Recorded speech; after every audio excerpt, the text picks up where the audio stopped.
may adlaw sa tanan. Karon, atong pagahisgutan kung unsa ang budding, unsa ang mga materialis ni ini, ug unsa ang mga proseso sa pagbudding. Para masabtan nato kana, aduna ako yung mga kauban nga mo magpasabot kanato. So unsa pa inyong gihulat? Tara na! Unsa din ang budding, Bray?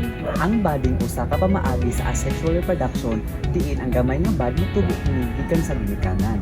Unsa pud ang mga materials niini? Para makabuhat kag budding ang materialis nga kinahanglan nimo kay wrap, kutsilyo ug bud.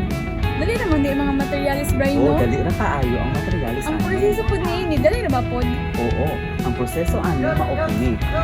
Ang unang proseso kay magkuha ka og bud gikan sa usa ka punuan. Ang ikaduha nga proseso, gamit ang kutsilyo, himuak kini nga pagkat sa usa pa ka punuan ug sa pagkat niini magdubli amping lang.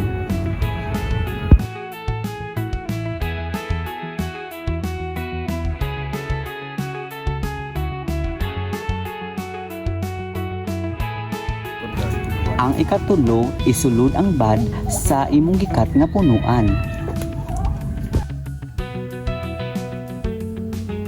Ug ang last, putsa kini og tarong gamit ang wrap nga dili kini mabasa sa ulan.